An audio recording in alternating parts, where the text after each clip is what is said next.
ਉਹਨਾਂ ਨੇ ਬੱਚਿਆਂ ਨੂੰ ਇੱਕ ਤਰ੍ਹਾਂ ਮੈਨੂਪਲੇਟ ਕੀਤਾ ਜੀ। ਉੱਥੇ ਦੇ ਸਿਸਟਮ ਨੇ ਮੈਨੂਪਲੇਟ ਕੀਤਾ ਕਿ ਵੀ ਉਹਨਾਂ ਨੇ ਬੱਚਿਆਂ ਨੂੰ ਇਜਾਜ਼ਤ ਹੀ ਨਹੀਂ ਦਿੱਤੀ। ਮਤਲਬ ਤੁਹਾਡੀ ਬੇਟੀ ਦਾ ਵੀ ਲਾਸਟ ਈਅਰ ਸੀਗਾ? ਲਾਸਟ ਈਅਰ ਨਹੀਂ, ਈਵਨ 4 ਮਹੀਨੇ ਹੀ ਰਹਿ ਗਏ ਨੇ ਜੀ ਉਹਨਾਂ ਦੇ। ਮੋਰਓਵਰ ਜਿਸ ਯੂਨੀਵਰਸਿਟੀ 'ਚ ਜਿਹੜੀ ਕਿ ਖਾਰਕੀਵ ਨੈਸ਼ਨਲ ਮੈਡੀਕਲ ਯੂਨੀਵਰਸਿਟੀ ਹੈ ਜੀ, ਉਹ ਆਫਲਾਈਨ ਕਲਾਸਾਂ ਚਲਾ ਰਹੀ ਸੀ, ਵੇਅਰਐਜ਼ ਦੂਸਰੀਆਂ ਯੂਨੀਵਰਸਿਟੀਜ਼ ਡਿਊ ਟੂ ਕੋਵਿਡ ਕਰਕੇ ऑनलाइन क्लासेस चला रही सी। 23 को लास्ट मेरी रूममेट से बात हुई थी। हमने डिसाइड करा था कि हम घर जाएंगे। अब आसपास के बॉर्डर्स थे, लुहांस्क था, वहाँ पे हमला हो गया था, वहाँ पे कब्जा हो गया था। अगली बारी थी मैप में खारकीव थी, खारकीव में हम लोग थे।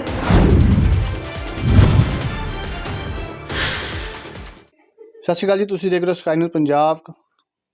ਮੈਂ ਪਹੁੰਚਿਆ ਲੁਧਿਆਣੇ ਡੱਬਾ ਰੋਡ 'ਤੇ। ਅਸੀਂ ਬੈਠੇ ਹਾਂ।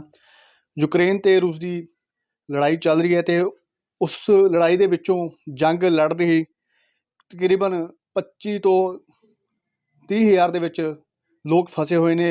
22 ਹਜ਼ਾਰ ਤੋਂ ਲੈ ਕੇ 25 ਹਜ਼ਾਰ ਦੇ ਵਿੱਚ ਭਾਰਤੀ ਫਸੇ ਹੋਏ ਨੇ, ਪੰਜਾਬ ਦੇ ਲੋਕ ਫਸੇ ਨੇ। ਉਹਨਾਂ ਪੰਜਾਬੀਆਂ ਦੇ ਵਿੱਚੋਂ ਅੱਜ ਲੁਧਿਆਣੇ ਪਹੁੰਚੀ ਹੈ ਕੁੜੀ।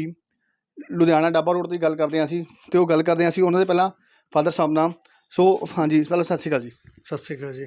ਸਰ, ਤੁਹਾਨੂੰ ਕਿੱਦਾਂ ਪਤਾ ਲੱਗਿਆ ਸੀਗਾ ਸਭ ਤੋਂ ਪਹਿਲਾਂ ਵੀ ਉੱਥੇ ਲੜਾਈ ਹੋ ਚੁੱਕੀ ਹੈ ਅਤੇ ਲੜਕੀ ਤੁਹਾਡੀ ਉੱਥੇ, ਬੇਟੀ ਤੁਹਾਡੀ ਉੱਥੇ ਹੈ, ਅਤੇ ਕਿਸ ਤਰ੍ਹਾਂ ਪਤਾ ਲੈ ਲਿਆ?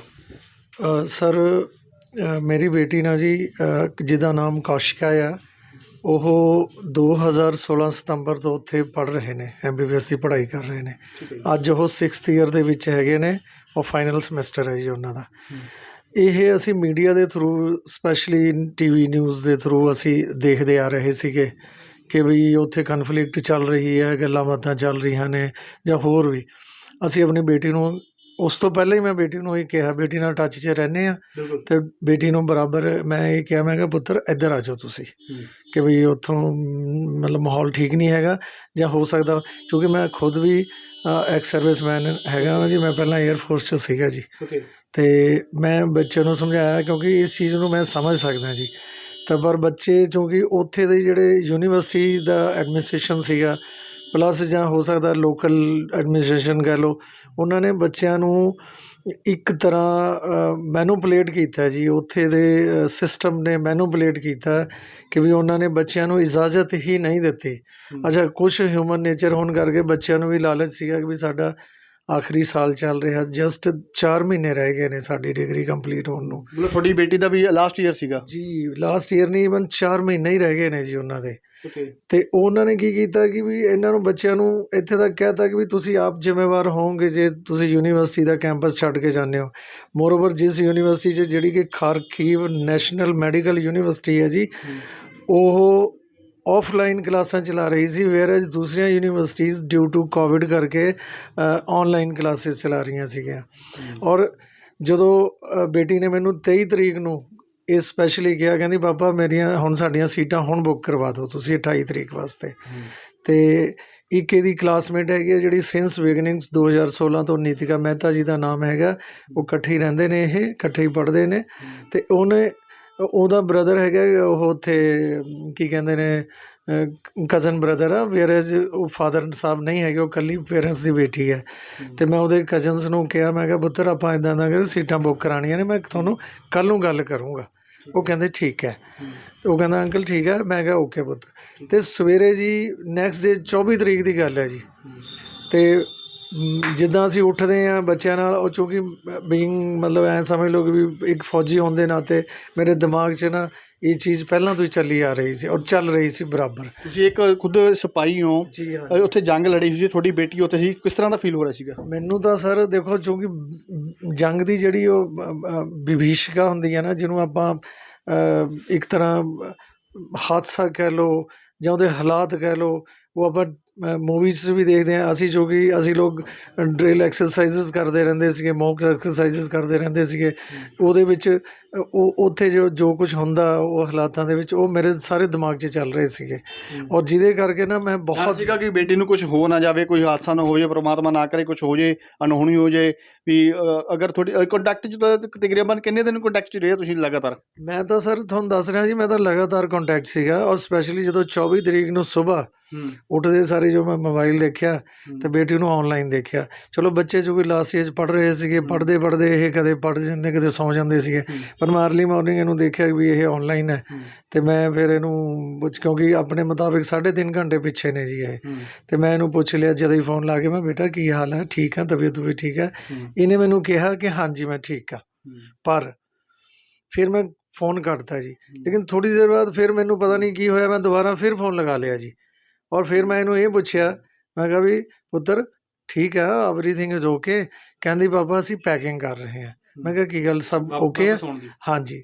ਮੈਂ ਕਿਹਾ ਬੇਟਾ ਪੈਕਿੰਗ ਕਰ ਰਹੇ ਹੋ, ਮਤਲਬ ਠੀਕ ਹੈ। ਫਿਰ ਇਹਨੇ ਮੈਨੂੰ ਦੱਸਿਆ, ਉਸ ਤੋਂ ਪਹਿਲਾਂ ਸ਼ਾਇਦ ਆਪਣੇ ਬ੍ਰਦਰ ਨੂੰ ਇਹਨੇ ਗੱਲ ਕਰ ਲਈ ਸੀ, ਬੇਟੇ ਨੂੰ ਮੇਰੇ, ਕਿ ਵੀ ਇੱਥੇ ਬੰਬ ਬਲਾਸਟ ਹੋ ਚੁੱਕਿਆ। ਸਾਨੂੰ ਇਹਨੇ ਡਰ ਦੇ ਮਾਰੇ ਨਹੀਂ ਦੱਸਿਆ ਕਿ ਵੀ ਇਸ ਡਰੋਂ ਕਿ ਵੀ ਮੇਰੇ ਮਾਂ ਬਾਪ ਕਿਤੇ ਮਤਲਬ ਪਰੇਸ਼ਾਨ ਨਾ ਹੋ ਜਾਣ। ਜਦ ਇਹਨੇ ਮੈਨੂੰ ਦੱਸਿਆ, ਪਰ ਮੈਂ ਆਪਣੀ ਵਾਈਫ ਨੂੰ ਨਹੀਂ ਦੱਸਿਆ ਕਿ ਵੀ ਉੱਥੇ। ਲੇਕਿਨ ਚੂँਕਿ ਚਲੋ ਹੁਣ ਮੀਡੀਆ ਇੰਨਾ ਐਕਟਿਵ ਹੈ ਜੀ, TV ਨਿਊਜ਼ ਚੱਲ ਰਹੀ ਹੈ, ਪਤਾ ਲੱਗ ਗਿਆ ਜੀ ਸਾਨੂੰ ਵੀ ਉੱਥੇ ਵਾਰ ਹੋ ਗਿਆ ਜੀ।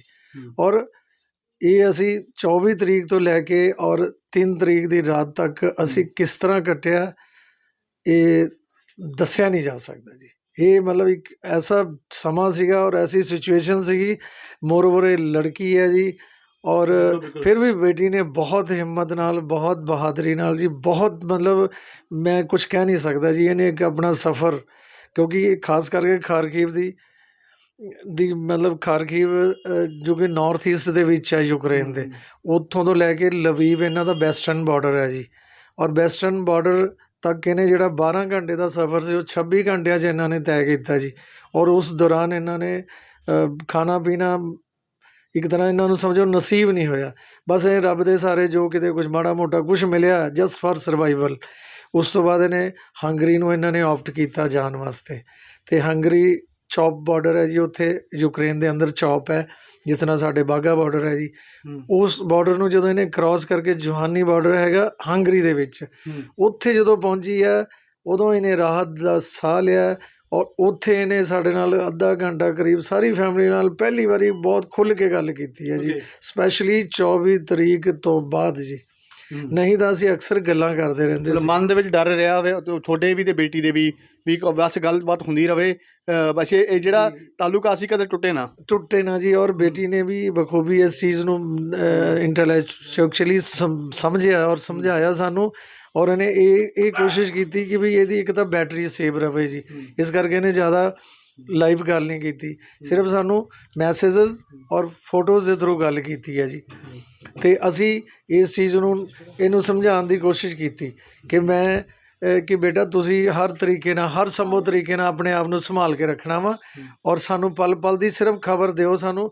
ਅਸੀਂ ਗੱਲ ਨਹੀਂ ਕਰਨ ਦੀ ਕੋਸ਼ਿਸ਼ ਕੀਤੀ, ਲੇਕਿਨ ਅਸੀਂ, ਮੈਂ ਅਤੇ ਮੇਰੀ ਵਾਈਫ, ਮੇਰਾ ਬੇਟਾ, ਸਾਡੀ ਨੂੰਹ ਔਰ ਸਾਡੀ ਸਾਰੀ ਫੈਮਿਲੀ, ਸਾਡੇ ਸਾਰੇ ਜਾਣਨ ਵਾਲੇ, ਈਵਨ ਸਾਡਾ ਸਾਰਾ ਦੇਸ਼, ਸਾਡਾ ਪੰਜਾਬ, ਅਸੀਂ ਲੋਕ ਸੁੱਤੇ ਨਹੀਂ ਹੈਗੇ ਬੱਚਿਆਂ ਦੇ ਖਾਤਰ। ਔਰ ਅੱਜ ਵੀ ਇੰਡੀਅਨ ਐਮਬੈਸੀ ਨੇ ਕਿੰਨਾ ਕੁ ਸਾਥ ਦਿੱਤਾ ਆਪਣਾ? ਦੇਖੋ ਸਰ, ਕਿਉਂਕਿ ਵਾਰ ਜ਼ੋਨ ਡਿਕਲੇਅਰ ਸੀਗਾ, ਮੈਂ ਖੁਦ ਇੱਕ ਮਤਲਬ ਸਰਵਿਸਮੈਨ ਵੀ ਹੈਗਾ, ਅੱਜ ਮੈਂ ਗਵਰਨਮੈਂਟ ਦਾ ਇੰਪਲੋਈ ਹਾਂ ਜੀ। ਕਿਉਂਕਿ ਸਾਡੇ ਮੈਨ ਪਾਵਰ ਦੀ ਸ਼ਾਰਟੇਜਿਸ ਹੁੰਦੀਆਂ ਨੇ ਉੱਥੇ, ਕ੍ਰਾਈਸਿਸ ਨੂੰ ਅੰਡਰ ਕੰਟਰੋਲ ਕਰਨਾ it is not A easy work, ਬਹੁਤ। ਔਰ ਸਡਨ ਬਸਟ ਆਊਟ ਵੀ ਹੋ ਗਿਆ, ਉਹਨਾਂ ਨੇ ਸ਼ਾਇਦ ਇਹ ਸੋਚਿਆ ਨਹੀਂ ਸੀ ਵੀ ਇੱਕਦਮ ਅਸੀਂ ਮਤਲਬ ਉਹ ਕਰ ਲਾਂਗੇ ਜੀ। ਲੇਕਿਨ ਫਿਰ ਵੀ ਜਿੰਨਾ ਕੁ ਐਮਬੈਸੀ ਨੇ ਜਾਂ ਕਿਸੇ ਨੇ ਜੀ, ਉਹਨਾਂ ਨੇ ਕੋਸ਼ਿਸ਼ ਕਰਨ ਦੀ ਕੋਸ਼ਿਸ਼ ਕੀਤੀ ਹੈ, ਲੇਕਿਨ ਹਾਲਾਤ ਕਾਬੂ 'ਚ ਨਾ ਹੋਣ ਕਰਕੇ ਇੰਨੀ ਈਜ਼ੀਲੀ ਇਹ ਕਾਬੂ 'ਚ ਆਏ ਨਹੀਂ ਹੈਗੇ ਜੀ। ਦੂਸਰਾ ਜੀ, ਕਿਉਂਕਿ ਸਟਾਫ ਵੈਸੇ ਹੀ ਘੱਟ ਹੁੰਦਾ। ਤੀਸਰਾ ਜੀ, ਸਰਕਾਰਾਂ ਨੇ ਆਪਣੇ ਰਿਕੁਐਸਟਾਂ ਦੇ ਆਧਾਰ 'ਤੇ, ਆਪਣੇ ਅਪਰੋਚਿਸ, ਡਿਪਲੋਮੈਟਿਕ ਅਪਰੋਚਿਸ ਦੇ ਆਧਾਰ 'ਤੇ ਰੇਲਵੇਜ਼ ਨੂੰ ਉੱਥੇ ਚਲਵਾਇਆ ਸਟੂਡੈਂਟਸ ਦੇ ਖਾਤਰ, ਇੰਡੀਅਨ ਸਟੂਡੈਂਟ ਖਾਤਰ। ਲੇਕਿਨ ਉੱਥੇ ਦੇ ਲੋਕਲ ਐਡਮਿਨਿਸਟ੍ਰੇਸ਼ਨ ਦੇ ਜਿਹੜੇ ਪੁਲਿਸ ਵਾਲੇ ਸੀਗੇ, ਉਹਨਾਂ ਨੇ ਬੱਚਿਆਂ 'ਤੇ ਮਾਨਸਿਕ ਔਰ ਸਰੀਰਕ ਜ਼ੁਲਮ ਵੀ ਕੀਤਾ ਕਿ ਡੰਡੇ ਮਾਰੇ ਜੀ, ਉਹਨਾਂ ਨੇ ਅਲਾਉ ਨਹੀਂ ਮਤਲਬ ਕੀਤਾ। ਉੱਥੇ ਦੀ ਪੁਲਿਸ ਨੇ? ਜੀ ਹਾਂਜੀ, ਉੱਥੇ ਦੀ ਪੁਲਿਸ ਨੇ ਬੱਚਿਆਂ ਨੂੰ, ਜਦ ਕਿ ਉੱਥੇ ਲੜਕੀਆਂ ਬਹੁਤ ਸੇਫ ਨੇ, ਬਹੁਤ ਸਾਰਾ ਕੁਝ ਵਧੀਆ ਵਾ, ਫਿਰ ਵੀ ਉਹਨਾਂ ਨੇ ਉਹਨਾਂ ਬੱਚਿਆਂ ਦੇ ਇੱਕ ਤਰ੍ਹਾਂ ਦੀ ਮਤਲਬ ਡੰਡੇ ਦਾ ਵੀ ਪ੍ਰਯੋਗ ਕੀਤਾ, ਬੱਚਿਆਂ ਦੇ ਹੱਥਾਂ ਦੇ ਮਾਰੇ ਜੀ। ਕਿਉਂਕਿ ਜਦੋਂ ਬੇਟੀ ਆਪਣੀ ਕਲਾਸਮੇਟ ਦੇ ਨਾਲ ਚੜ੍ਹ ਰਹੀ ਸੀਗੀ, ਉਹ ਚੂੰਕਿ ਆਟੋਮੈਟਿਕ ਉਹਨਾਂ ਦੇ ਡੋਰਸ ਨੇ ਰੇਲਵੇ ਦੇ, ਉਹ ਫਟਾਫਟ ਉਹਨਾਂ ਦੇ ਅਧਿਕਾਰੀਆਂ ਨੇ ਬੰਦ ਕਰਤੇ ਜੀ। ਇਹ ਨੀਚੇ ਰਹਿ ਗਈ, ਉਹ ਉੱਪਰ ਚਲੇ ਗਈ ਜੀ।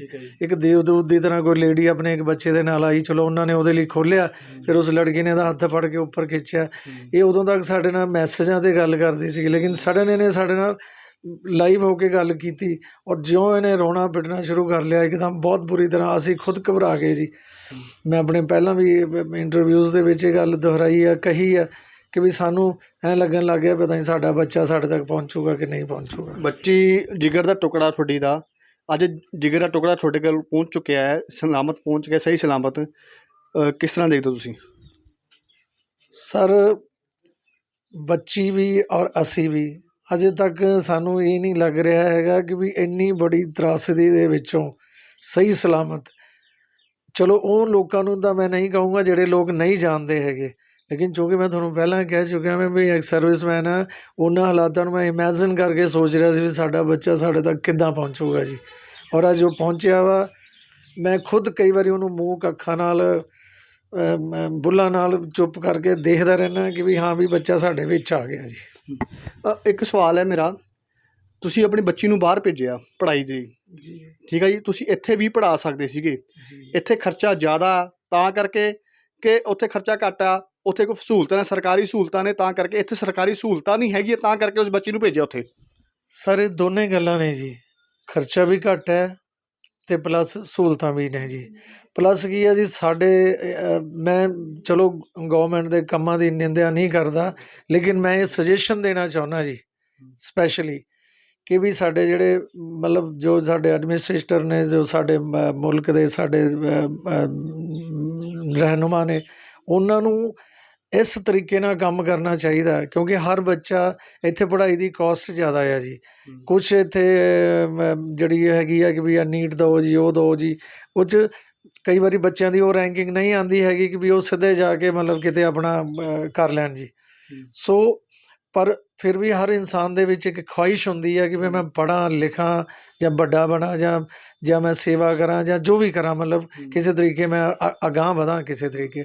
ਉਹ ਚੀਜ਼ ਬੱਚਿਆਂ ਦੇ ਵਿੱਚ ਲਿਆਉਣ ਦੇ ਖਾਤਰ ਸਾਡੇ ਇਨਫਰਾਸਟਰਕਚਰ ਨੂੰ, ਸਾਡੇ ਸਿਸਟਮਸ ਨੂੰ ਬਹੁਤ ਜ਼ਿਆਦਾ ਇੰਪਰੂਵਮੈਂਟ ਦੀ ਲੋੜ ਹੈ। ਵੋਟਾਂ ਆਉਂਦੀਆਂ ਨੇ, ਲੀਡਰ ਵੱਡੇ ਵੱਡੇ ਵਾਅਦੇ ਕਰਦੇ ਨੇ, ਸੜਕਾਂ ਬਣਾ ਦਾਂਗੇ, ਨਾਲੀਆਂ ਬਣਾ ਦਾਂਗੇ, ਉਹ ਬਣਾ ਦਾਂਗੇ, ਇਹ ਕਰ ਦਾਂਗੇ, ਤੁਹਾਨੂੰ ਫਰੀ ਕਣਕ ਦੇ ਦਾਂਗੇ, ਆਟਾ ਦੇ ਦਾਂਗੇ, ਘਿਓ ਦੇ ਦਾਂਗੇ, ਦਾਲ ਦੇ ਦਾਂਗੇ, ਪਰ ਐਜੂਕੇਸ਼ਨ ਦੇ ਨਾਂ 'ਤੇ ਚੁੱਪ ਨੇ। ਐਜੂਕੇਸ਼ਨ ਦਾ ਮੁੱਦਾ ਨਹੀਂ ਚੱਕਦੇ, ਨਾ ਹੈਲਥ ਦਾ ਚੱਕਦੇ, ਨਾ ਐਜੂਕੇਸ਼ਨ ਦਾ ਚੱਕਦੇ ਆ।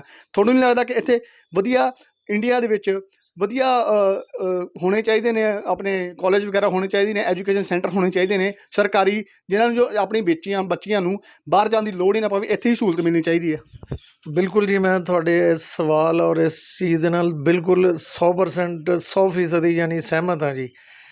ਸਾਡੇ ਜਿੱਦਾਂ ਹੁਣ ਰਾਸ਼ਨ ਜਾਂ ਬਿਜਲੀ ਜਾਂ ਲੋਟ ਆਫ ਥਿੰਗਸ ਕਿ ਵੀ ਅਸੀਂ ਪਬਲਿਕ ਨੂੰ ਅਟਰੈਕਟ ਕਰਦੇ ਹਾਂ ਜੀ, ਲਾਲਚ ਦੇ ਕੇ ਅਟਰੈਕਟ ਕਰਦੇ ਹਾਂ ਲੋਕਾਂ ਨੂੰ, ਬਜਾਏ ਇਹ ਦੇ ਕੇ ਕਿ ਇਹ ਕਹਿ ਕੇ ਜਾਂ ਕ੍ਰੀਏਟ ਕਰਕੇ ਕੋਈ ਕ੍ਰੀਏਟੀਵਿਟੀ ਬਣਾ ਕੇ ਵੀ ਅਸੀਂ ਤੁਹਾਡੇ ਲਈ ਕਾਲਜ ਬਣਾਤਾ, ਅਸੀਂ ਤੁਹਾਡੇ ਲਈ ਯੂਨੀਵਰਸਿਟੀ ਬਣਾਤੀ, ਅਸੀਂ ਤੁਹਾਡੇ ਲਈ ਹੌਸਪੀਟਲ ਬਣਾਤਾ, ਜਾਂ ਅਸੀਂ ਤੁਹਾਡੇ ਲਈ ਕੋਈ ਰੇਲਵੇ ਸਟੇਸ਼ਨ ਬਣਾ ਰਹੇ ਹਾਂ, ਜਾਂ ਕੁਛ ਵੀ ਮਤਲਬ ਇਸ ਤਰ੍ਹਾਂ ਦੀ ਚੀਜ਼ ਜਿਹਦੇ ਨਾਲ ਪਬਲਿਕ ਨੂੰ ਸਹੂਲਤ ਮਿਲ ਸਕੇ ਜਾਂ ਪਬਲਿਕ ਨੂੰ ਜ਼ਿਆਦਾ ਸੰਘਰਸ਼ ਨਾ ਕਰਨਾ ਪਵੇ। ਇਹਨਾਂ ਗੱਲਾਂ ਨੂੰ ਲੈ ਕੇ ਸਾਨੂੰ ਲੋਕਾਂ ਨੂੰ ਚਾਹੀਦਾ ਵਾ ਕਿ ਸਾਡੀਆਂ ਸਰਕਾਰਾਂ ਨੂੰ ਚਾਹੀਦਾ ਕਿ ਵੀ ਉਹ ਸਾਡੇ ਮਤਲਬ ਇੰਫਰਾਸਟਰਕਚਰ ਨੂੰ ਇੰਪਰੂਵ ਕਰਨ, ਜਿਹਦੇ ਕਰਕੇ ਸਾਡੇ ਬੱਚੇ, ਸਾਡੇ ਨੌਜਵਾਨ ਲੜਕੇ ਲੜਕੀਆਂ ਕਿਤੇ ਬਾਹਰ ਨਾ ਜਾਣ, ਨਾ ਉਹਨਾਂ ਨੂੰ ਜਾਣਾ ਪਵੇ। ਔਰ ਸਪੈਸ਼ਲੀ ਆ ਮੁਫਤਖੋਰੀ ਦਾ ਸਿਸਟਮ ਤਾਂ ਬਿਲਕੁਲ ਅੱਛਾ ਨਹੀਂ ਹੈਗਾ। ਤੁਸੀਂ ਸਾਨੂੰ ਸਸਤਾ ਦਿਓ, ਸਾਨੂੰ ਸਾਡੇ ਦੇਸ਼ ਨੂੰ, ਸਾਡੇ ਦੇਸ਼ ਵਾਸੀਆਂ ਨੂੰ ਸਸਤਾ ਦਿਓ, ਅਵੇਲੇਬਲ ਕਰਾਓ, ਲੇਕਿਨ ਸਾਨੂੰ ਮੰਗਤੇ ਨਾ ਬਣਾਓ, ਜਾਂ ਸਾਨੂੰ ਲੋਕਾਂ ਨੂੰ ਮਤਲਬ ਇਹ ਆਦਤ ਨਾ ਪਾਓ ਕਿ ਵੀ ਅਸੀਂ ਵੀ ਹਾਂਜੀ ਆ ਲਓ ਫਰੀ 10 ਕਿੱਲੋ ਤੁਹਾਨੂੰ ਆਹ ਦੇ ਦਿੱਤਾ, 10 ਕਿੱਲੋ ਉਹ ਦੇ ਦਿੱਤਾ, 5 ਕਿੱਲੋ ਉਹ ਦੇ ਦਿੱਤਾ ਜੀ, ਇਹ ਨਾ ਕਰਕੇ ਜੀ। ਸੋ ਗੱਲ ਕਰਦੇ ਲੜਕੀ ਦੇ ਨਾਲ ਜੋ ਯੂਕਰੇਨ ਤੋਂ ਵਾਪਸ ਆਈ ਹੈ, बेटा क्या नाम है? मेरा नाम कौशिका है। मैं 6th ईयर की स्टूडेंट हूँ कि खारकिव नेशनल मेडिकल यूनिवर्सिटी की। मैं खारकिव में ही थी और सब कुछ सही चल रहा था, लाइफ नॉर्मल थी। सुन रहे थे हम भी, जैसे यहाँ पे पहले लग रहा था कि शायद इंडियन मीडिया एग्जैजरेट कर रही है हर चीज़ को, जैसे कि इंडिया में होता है, मीडिया वाले करते हैं। हम लोग अपनी लाइफ में नॉर्मल यूनिवर्सिटी जाते थे, क्लासेस लगाते थे, हर चीज़ होती थी। 23 को लास्ट मेरी रूममेट से बात हुई थी। हमने डिसाइड करा था कि हम घर जाएंगे, अब किसी की नहीं सुननी, क्योंकि तब तक जो आसपास के बॉर्डर्स थे, लुहांस्क था, वहाँ पे हमला हो गया था, वहाँ पे कब्जा हो गया था। अगली बारी थी मैप में खार्किव की। खार्किव में हम लोग थे।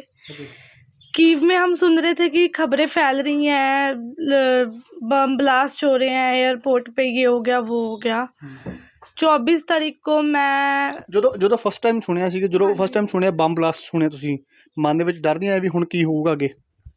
हाँ जी, वही मतलब 24 को 5 बजे मेरी नींद खुली, बम ब्लास्ट से ही खुली थी नींद। उस दिन के बाद से नींद खुलती ही बम ब्लास्ट से थी। कोई ऐसा दिन नहीं गया कि, हाँ जी, हैबिट भी होगी थी, डर तो था ही। पहला बम ब्लास्ट बड़ा गंदा था, बहुत ज़्यादा, मतलब मैं कभी नहीं भूलूंगी वो, लाइफ में कभी नहीं भूलूंगी वो बम ब्लास्ट।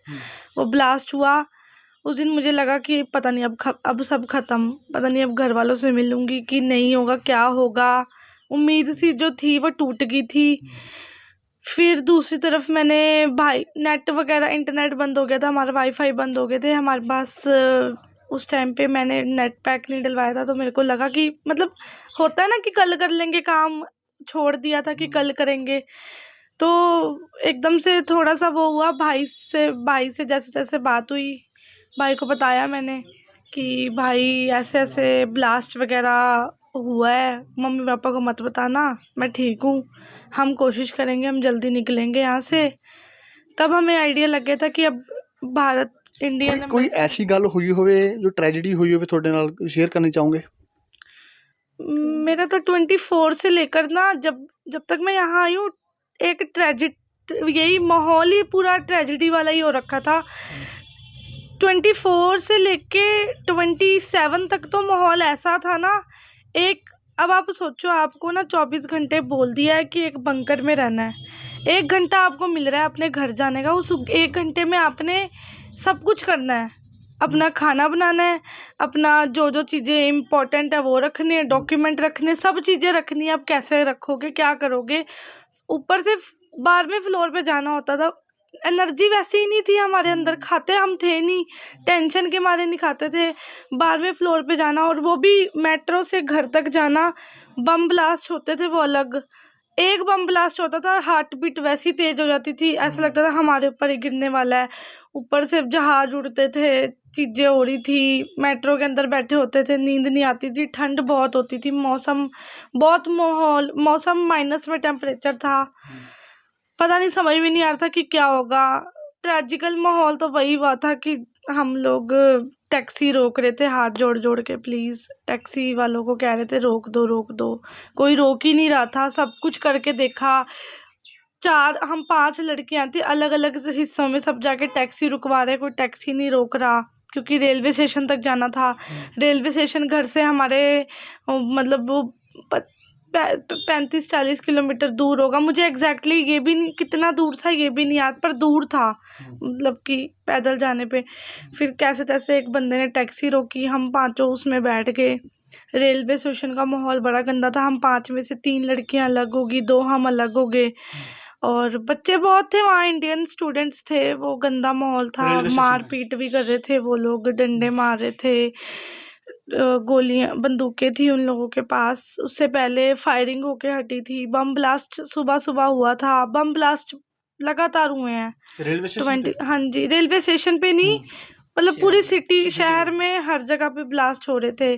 फायरिंग हुई थी रेलवे स्टेशन पे, पर हम उससे 5 मिनट बाद में पहुंचे थे। फायरिंग हुई थी, उसके बाद हम पहुंचे हैं, भागे हैं, बहुत भगदड़, बहुत कुछ था। फिर मैं चढ़ने लगी हूँ तो मुझे 2 लोगों ने यहाँ से ब्लॉक करा था, धक्के पड़े थे, मतलब धक्का मारा था, पुलिस वाले नहीं मारा था, क्योंकि वो अंदर, मेरी फ्रेंड अंदर चली गई थी, मैं बाहर रह गई थी। धक्का इसलिए मारा कि आप इंडियन हो? हाँ जी, मतलब वही है कि वो पहले अपने लोगों को प्रेफ़रेंस दे रहे थे, हमें बाद में प्रेफ़र कर रहे थे। हम लोग तो खुद से चढ़े थे, हमें ये था कि डू और डाई सिचुएशन है, जाना है तो जाना है, कुछ भी हो जाए, हम भी तैयार थे।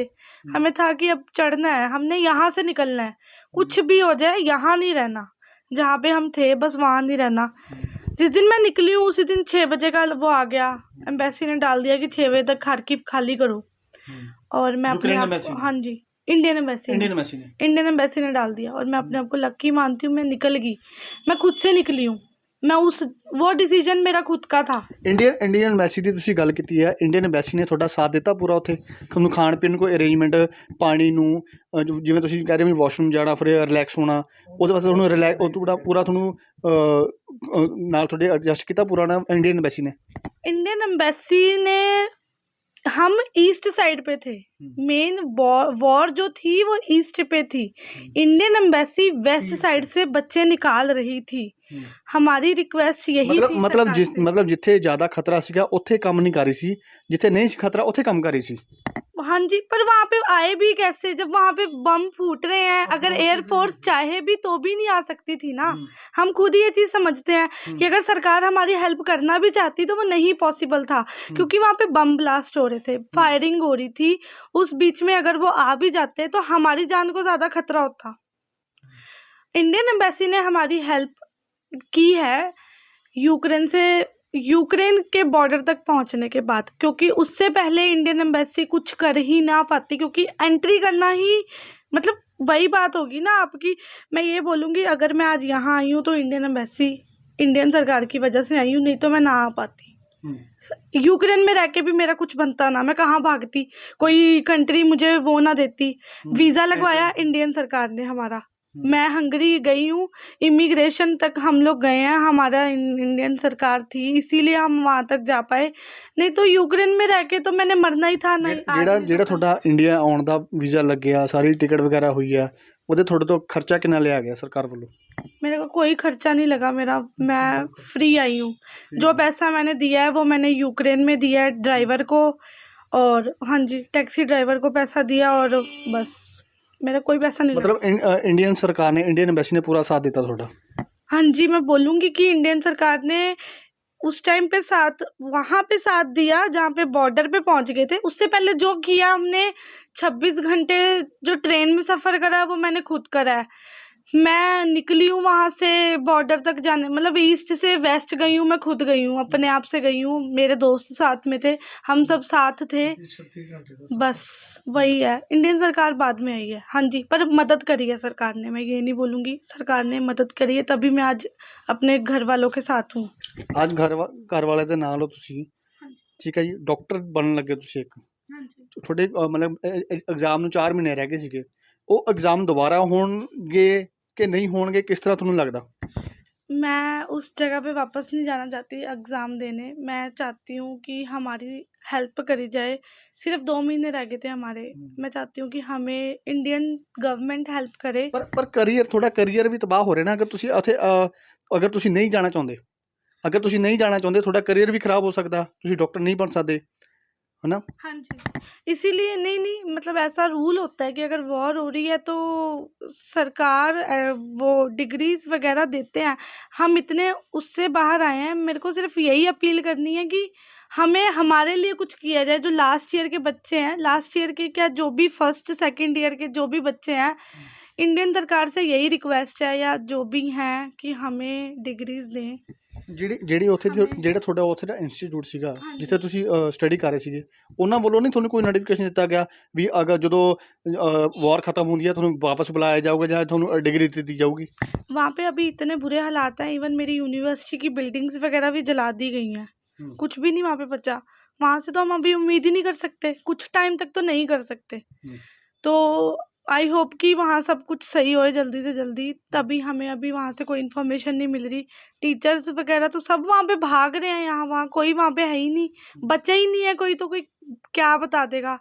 बस यही है कि हम भी चाहेंगे कि जल्दी से जल्दी सब ठीक हो वहाँ, तब हमें कुछ पता लगे और आगे जो जो ठीक हो गया सारा कुछ, ਤੁਸੀਂ ਵਾਪਸ ਜਾਣਾ ਚਾਹੋਗੇ?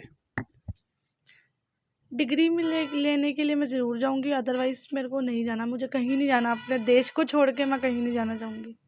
ਠੀਕ ਹੈ। ਸੋ ਗੱਲ ਕਰਦੇ ਹਾਂ ਮਾਤਾ ਜੀ ਦੇ ਨਾਲ, ਜੋ ਲੜਕੇ ਦੇ ਮਾਤਾ ਜੀ ਨੇ। ਹਾਂਜੀ ਮਾਤਾ ਜੀ, ਲੜਕੀ ਤੁਹਾਡੀ ਵਾਪਸ ਆਈ ਹੈ, ਕੀ ਕਹਿਣਾ ਚਾਹੋਗੇ? ਜ਼ਿੰਦਗੀ ਦੇ ਮੌਤ ਦੇ ਵਿੱਚ ਵਿਚਕਾਰ ਲੜਕੇ ਰਹੀ ਸੀ, ਲੜਕੀ ਤੁਹਾਡੀ ਜੰਗ ਦੇ ਵਿੱਚ ਸੀਗੀ, ਕੀ ਕਹਿਣਾ ਚਾਹੋਗੇ? ਬਸ ਭਗਵਾਨ ਦਾ ਸ਼ੁਕਰੀਆ ਕਰਨਾ ਚਾਹੁੰਦੀ ਹਾਂ ਮੈਂ ਤਾਂ ਬਹੁਤ ਜ਼ਿਆਦਾ, ਪਹਿਲਾਂ ਤਾਂ ਉਹਨਾਂ ਦਾ, ਦੂਜੇ ਸਰਕਾਰ ਦਾ, ਜਿਹੜੇ ਸਾਡੀ ਬੱਚੀ ਨੂੰ ਇੱਥੇ ਲੈ ਆਏ, ਕਿਉਂਕਿ ਸਾਡੇ ਵੱਸ 'ਚ ਤਾਂ ਸੀਗਾ ਨਹੀਂ ਕਿ ਅਸੀਂ ਬੱਚੀ ਨੂੰ ਲਿਆ ਸਕਦੇ ਹਾਂ ਆਪਣੇ। ਉਹਨਾਂ ਦੇ ਮਿਹਨਤ ਨਾਲ, ਉਹਨਾਂ ਦੇ ਸਭ ਕੁਛ, ਉਹਨਾਂ ਦੇ ਮਤਲਬ ਲਿਆਉਣ ਨਾਲ ਹੀ ਬੱਚੇ ਸਾਡੇ ਆਏ। ਤੁਸੀਂ ਤੁਹਾਡੀ ਫੈਮਿਲੀ 'ਚੋਂ ਕਿਸੇ ਨੇ ਟੱਚ ਕੀਤਾ ਇੰਡੀਅਨ ਐਮਬੈਸੀ ਦੇ ਨਾਲ?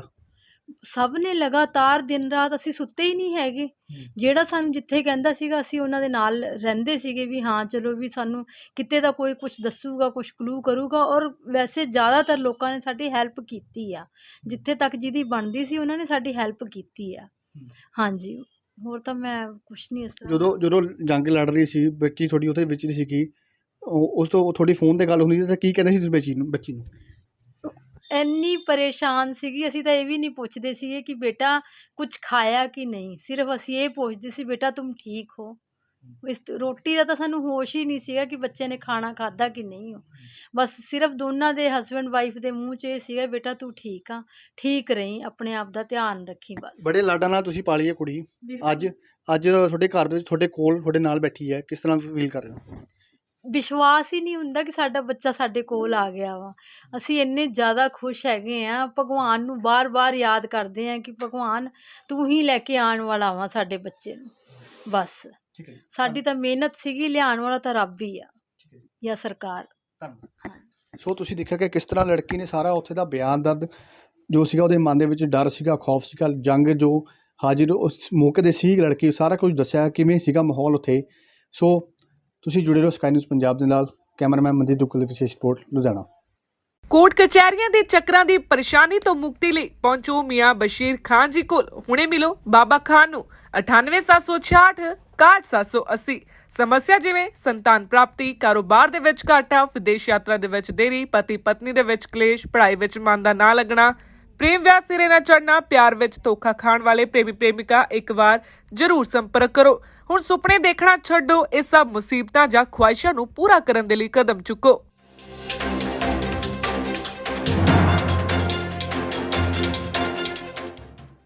ਖਬਰ ਦੀ ਤਾਜ਼ਾ ਅਪਡੇਟ ਦੇ ਲਈ ਸਾਡੇ YouTube ਚੈਨਲ ਨੂੰ ਸਬਸਕ੍ਰਾਈਬ ਕਰੋ, Facebook ਚੈਨਲ ਨੂੰ ਲਾਈਕ ਅਤੇ ਸ਼ੇਅਰ ਕਰੋ।